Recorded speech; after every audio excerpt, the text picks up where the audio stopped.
할렐루야, 주의 이름으로 문안드립니다. 오늘은 사순절 24번째 1등 같은 마음이라는 제목으로 함께 하나님 말씀 나누겠습니다. 오늘 본문은 마가복음 9장 35절에서 40절까지의 말씀입니다. 요한이 예수께 여짜오되 선생님, 우리를 따르지 않는 어떤 자가 주의 이름으로 귀신을 내어 쫓는 것을 우리가 보고 우리를 따르지 아니하므로 금하였나이다. 예수께서 가라사대 금하지 말라. 내 이름을 의탁하여 능한 일을 하고 즉시 나를 비방할 자가 없느니라. 우리를 반대하지 않는 자는 우리를 위하는 자니라. 한 유치원에서 있었던 일입니다. 아이 한 명이 우리 엄마 요즘 수영 배우느라 잠수 30초 한다. 그러자 옆에 있던 친구가 우리 할머니는 해녀라서 50초나 잠수한다. 엄청 오래 하지? 그랬더니 마지막 아이가 비웃으며 이렇게 말했습니다. 야, 그 별거 아니야. 우리 삼촌은 작년에 물에 들어가서 아직도 안 나왔어. 여러분, 무엇을 자랑하며 살고 계십니까? 혹시 우리도 정말 유치한 것에 목숨 걸고 그것을 자랑하며 심지어 자랑이 아닌 것조차도 자랑하며 그것을 대단한 것처럼 여기며 살진 않은지 돌아보게 됩니다. 특히 청소년 때는 다른 애들이 하지 않는 걸 자신이 하면 뭔가 자신이 대단한 사람이 된 것인 양 착각을 합니다. 그래서 술, 담배를 해보기도 하고 센 척하기도 하고 여럿이 몰려다니기도 하며 명품에 매달리기도 합니다. 오늘 본문에도 그러한 유치한 생각에 빠진 사람들이 나옵니다. 누구죠? 바로 예수님의 제자들입니다. 요한 38절입니다. 요한이 예수께 여짜오되 선생님, 우리를 따르지 않는 자가 주의 이름으로 귀신을 내어 쫓는 것을 우리가 보고 우리를 따르지 아니하므로 금하였나이다. 자기들과 같은 예수님의 제자가 아닌데도 불구하고 예수님의 이름으로 귀신을 내어 쫓는 것을 보고 그 사람으로 하여금 사역을 못하게 하였다는 겁니다. 이것은 제자들이 정말 예수님을 사랑해서 그렇게 한 게 아니라 유치하게도 예수님의 이름으로 능력을 행한 그 사람을 시기 질투했기 때문에 못하게 한 것입니다. 그걸 어떻게 알 수 있냐면 사실 제자들은 얼마 전에 몇 가지 일이 있었습니다. 첫째는 노상에서 누가 더 크냐 하며 큰 소리를 내고 대판 싸웠죠. 그리고 두 번째로는 귀신 들린 딸을 데려온 아버지가 있었는데 제자들이 귀신을 쫓아내지 못했습니다. 사역에 실패했어요. 그래서 제자들은 아마도 자기들이 못하는 일을 남이 뛰어나게 잘하고 있으니까 그게 싫어서 못하겠을 겁니다. 그러면서 한편으로는 자기들의 특권, 우리만이 진정한 예수님의 측근이다라는 것을 유지하기 원했을 겁니다. 혹시라도 누군가 너무 사역을 잘해서 오히려 예수님께 더 인정받고 자기들이 뒤로 밀리게 되진 않을까, 그런 불안이 있었을 겁니다. 여러 가지 정황을 봤을 때 예수님의 제자들은 그러한 이기적이고 욕심에 눈이 멀어서 자기들 이외에 예수님을 믿고 예수님의 이름으로 능력을 행하는 이들을 사용 못하게 막아버렸다는 결론을 우리가 도달하게 됩니다. 우리는 여기서 예수님의 제자들이 왜 예수님을 쫓는 것일까 하는 생각을 해보게 됩니다. 제자들의 지금 모습을 봤을 때 예수님을 정말 구주로 믿어서 쫓는 것이 아니라 각자 자기의 욕심을 채우고자 성공의 도구로 예수님을 삼아서 쫓는 것은 아닌가 생각해 보게 됩니다.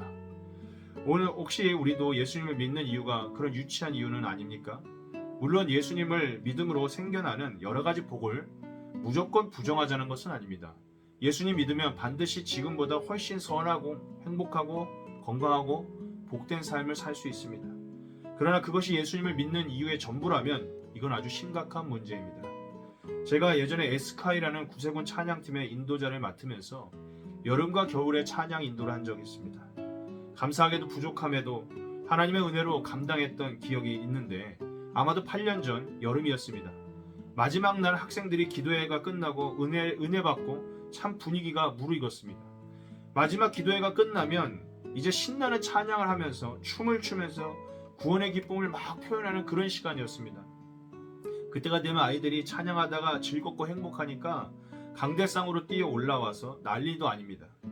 하여튼 그렇게 30분 열심히 이 땀을 흘리면서 들고 뛰고 찬양을 하고 무대 뒤로 나왔습니다. 혼자 막 앉아서 다행히 올해도 잘 마쳤구나, 무대 뒤에서 그렇게 보람 있는 감동을 받고 있었는데 갑자기 앞에서 찬양 인도자인 제가 끝났는데 사회를 맡은 청년이 나와서 진행을 하다가 갑자기 자기가 찬양 인도를 하기 시작한 겁니다. 사전에 전혀 약속되어 있던 일이 아니었기 때문에 저는 순간 놀랐습니다. 그리고 한편으로는 기분이 굉장히 나빴습니다. 아니 왜 나한테 말도 없이 지 멋대로 저렇게 하지? 그러면서 제 마음에 무슨 생각이 들었냐면 저 자리는 내 자리인데 하는 마음이 들었습니다. 그 순간 제 마음이 철렁하는 느낌이 들었습니다. 아, 그렇구나. 나도 모르게 찬양을 하면서 모든 영광을 하나님이 받으셔야 한다고 하면서 내가 영광을 가로채고자 했구나 라는 생각이 들었습니다. 그리고 막 아이들이 여전히 찬양을 하며 열광하는 모습을 보면서 한편으로 또 그런 생각을 했습니다. 아, 그랬구나. 내가 아니어도 아이들은 그냥 누가 찬양을 인도해도 은혜 받고 하나님으로 기뻐하는구나. 아, 내가 교만했구나. 나 아니면 안 된다고 생각했는데 그게 아니구나. 그래서 예배가 다 끝난 이후에 무대 뒤에서 모두가 신나게 찬양할 때 저는 그 무대 뒤에서 혼자 무릎을 꿇고 회개했던 기억이 있습니다. 여러분, 그렇습니다. 우리가 사람들이 알아주던 알아주지 않던 오직 하나님께 영광을 올려드리기 원합니다. 오직 하나님만 주인공 되셔야 하고 나는 아무도 몰라도 괜찮다. 내 인생을 통해 오직 하나님만 흥하게 하자라는 이것이 우리의 고백과 신앙이 되기를 소망합니다. 그리고 우리가 드러나는 일, 칭찬받는 일에는 내가 아니라 다른 사람을 세워줄 수 있는 인격이 있기를 소망합니다. 그러면서도 굳은 일, 아무도 몰라주는 그 험한 일은 내가 하는 섬김의 사람이 되기를 원합니다. 왜 그렇습니까? 주님이 알아주시면 되니까. 우리는 하늘의 상급을 쌓는 사람들이니까 그렇게 할 수 있는 줄 믿습니다. 마지막으로 오늘 본문 40절에 예수님의 말씀을 기억해 봅니다. 우리를 반대하지 않는 자는 우리를 위하는 자니라. 내가 꼭 주인공이 아니더라도 남이 하나님께 잘 쓰임받고 높임 받을지라도 진심으로 박수 쳐줄 수 있는 인생이 되기를 바랍니다. 더 나아가 내가 주인공이 아니니까 뒷짐지고 딴청 피우는 속 좁은 인생이 아니라 적극적으로 남을 주인공 만들어주고 자신의 일인 양 그를 위해 최선을 다해줄 수 있는 섬김의 사랑, 예수님 같은 넓은 마음을 가진 우리가 되기를 소망합니다. 말씀 마치겠습니다. 세상은 1등만 기억하지만 우리 주님은 1등과 같은 마음으로 살아가는 섬김의 인생들, 빚도 없고 값도 없이 희생하는 그 사람들을 모두 마음에 새기고 생명책에 기록하셨습니다. 오히려 이 땅에 복받지 못한 것을 하늘나라에서 더 크게 받게 될 것입니다. 그러므로 여기 있는 우리 모두가 땅의 복을 쌓는 것이 아니라 하늘의 복을 쌓는 멋진 인생들 모두 되시길 간절히 소망합니다. 감사합니다.